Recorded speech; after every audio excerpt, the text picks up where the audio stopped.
আবু জাহেল বলল, মুহাম্মদকে হত্যা করা হোক, যেন ইসলামের এই অগ্রযাত্রা এখানেই থেমে যায়। কুরাইশ নেতারা আঁতকে উঠে বলল, মুহাম্মদ বনু হাশিম গোত্রের সন্তান, আর আমাদের মধ্যে বনু হাশিম নিঃসন্দেহে শক্তিশালী গোত্র। আমাদের কেউ যদি তাকে হত্যা করে, তাহলে বনু হাশিম তার রক্তের বদলা নিতে অবশ্যই তাকেও হত্যা করবে। এভাবে দুটি গোত্রের মধ্যে লেগে যাবে ভয়ানক যুদ্ধ। একটি ফিতনা দূর করতে গিয়ে আমরা কি আরেকটি ফিতনায় জড়িয়ে যাব? আবু জাহেল বলল, আমার কাছে রয়েছে এর উত্তম সমাধান। আমরা কুরাইশদের প্রতিটি গোত্র থেকে একজন করে শক্তিশালী যুবককে বাছাই করব আর গড়ে তুলব একটি সম্মিলিত দল। এই দলটি রাতের অন্ধকারে মুহাম্মদের উপর হামলা করবে আর একসাথে তাকে আঘাত করে হত্যা করবে। অতএব তাকে হত্যা করার দায় কারো একার উপর বর্তাবে না। বনু হাশিম কোনো বিশেষ ব্যক্তি বা গোত্রকে এই হত্যাকাণ্ডের জন্য দায়ী করতে পারবে না। কুরাইশ নেতারা বলল, মারহাবা মারহাবা হে আবুল হাকাম, নিঃসন্দেহে আপনি আমাদের মধ্যে সবচেয়ে বিজ্ঞ ব্যক্তি আর উত্তম পরিকল্পনাকারী। কিন্তু তারা জানতো না, ঘৃণিত আবু জাহেলের এই চক্রান্তকে নস্যাৎ করে দেওয়ার জন্য এর চেয়েও উত্তম পরিকল্পনা করে রেখেছেন বিশ্বজাহানের প্রতিপালক মহান আল্লাহ তাআলা। তিনি তার হাবিবকে জানিয়ে দেন এই ষড়যন্ত্রের কথা।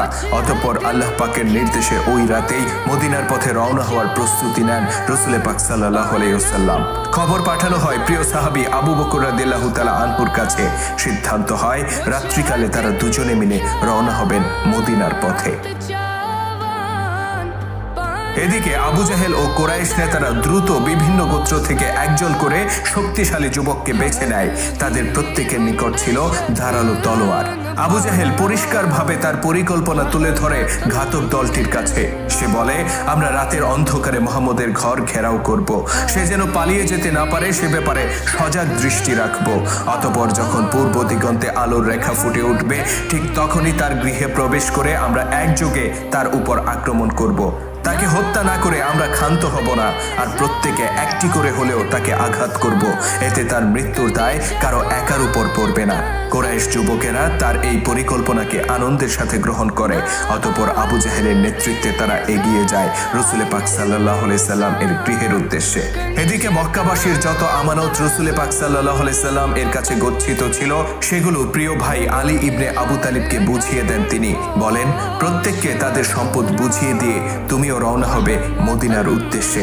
এখানে তোমাকে সহযোগিতা করার মতো কেউ রইল না, কিন্তু আল্লাহ পাকের উপর ভরসা করে আমি তোমাকে রেখে গেলাম। নিশ্চয়ই তিনি তোমাকে রক্ষা করবেন। অতঃপর বন্ধু আবু বকরকে সাথে নিয়ে পিতৃপুরুষের ভিটামাটি ছেড়ে সবকিছুর মায়া ত্যাগ করে তিনি চিরদিনের জন্য রওনা হয়ে যান ভিন দেশের উদ্দেশ্যে। মাতৃভূমির জন্য তার দুচোখে ছিল অশ্রু, কিন্তু হৃদয় ছিল প্রশান্ত। কেননা তিনি সেই ভূমির উদ্দেশ্যে পা বাড়িয়েছেন যে ভূমিকে আল্লাহ তাআলা নির্ধারণ করেছেন নবসভ্যতা নির্মাণের প্রাণকেন্দ্র হিসেবে। তিনি সেই মদিনাতুল মুনাওয়ারার পথে পা বাড়িয়েছেন, যেখানে নির্ভয়ে মুক্ত কণ্ঠে তিনি ঘোষণা করতে পারবেন তৌহিদের বাণী, যেখানে তিনি প্রতিষ্ঠা করতে পারবেন আল্লাহর সত্য দিনের বিধিবিধান, যেখানে কেউ তাকে নির্যাতন করবে না, কেউ তার প্রিয় সাহাবীদেরকে আঘাতে আঘাতে জর্জরিত করতে পারবে না। তাই পিতৃপুরুষের ভিটেমাটি ছেড়ে যাওয়ার বেদনা তাকে যতটা আহত করেছিল, তার চেয়েও বেশি আশা জাগিয়েছিল নতুন ভূমির হাতছানি। প্রিয় ভাই আলীকে বুকে জড়িয়ে তার জন্য দোয়া করে তিনি রওনা হয়ে যান আল্লাহর মনোনীত ভূমির উদ্দেশ্যে, আর তার সঙ্গী হন প্রিয় বন্ধু আবু বকর। কিন্তু যতক্ষণে তিনি ঘর থেকে বের হয়েছেন, ততক্ষণে সেখানে পৌঁছে গিয়েছে আবু জাহেল ও তার ঘাতক দল। তারা এতটাই নিকটে ছিল যে তাদের চোখে ফাঁকি দিয়ে বের হওয়ার কোনো সুযোগ ছিল না। কিন্তু প্রিয় হাবিবকে সেদিন রক্ষা করার দায়িত্ব নিয়েছিলেন স্বয়ং আল্লাহ রাব্বুল আলামিন। তিনি তার হাবিবকে বুঝিয়ে দিলেন কি করতে হবে। রাসূল সাল্লাল্লাহু আলাইহি সাল্লাম মাটি থেকে এক মুঠো ধুলি হাতে তুলে নিলেন। অতঃপর তিনি তিলাওয়াত করলেন সূরা ইয়াসিনের প্রথম 9টি আয়াত, আর বায়ুতে ছেড়ে দিলেন সেই এক মুঠো ধুলি। আল্লাহ পাকের ঐশী নির্দেশে সেই এক মুঠো ধুলি ঘনায়মান মেঘের মতো ছড়িয়ে পড়ল চারদিকে। আর সেই ঘনায়মান অন্ধকারে নিজেকে আড়াল করে আবু বকর রাদিয়াল্লাহু তাআলা আনহুকে সাথে নিয়ে এগিয়ে গেলেন রাসূল সাল্লাল্লাহু আলাইহি সাল্লাম। আর এভাবে তিনি চলে গেলেন আবু জাহেল ও তার বাহিনীর দৃষ্টিসীমার বাইরে। এভাবেই আল্লাহ তাআলা আবু জাহেল ও তার ঘাতক দলের চোখে ফাঁকি দিয়ে রক্ষা করেন তার প্রিয় হাবিবকে। অথচ আবু জাহেল জানালা দিয়ে দেখতে পায় নিজ গৃহে শুয়ে আছেন রাসূল সাল্লাল্লাহু আলাইহি সাল্লাম। সে তার ঘাতক দল নিয়ে সারা রাত অপেক্ষা করে গৃহের বাইরে। প্রভাতের আলো ফুটে ওঠার সাথে সাথে যখন সে দরজায় কড়া নাড়ে, তখন ঘর থেকে বের হয়ে আসেন আলী রাদিয়াল্লাহু তাআলা আনহু।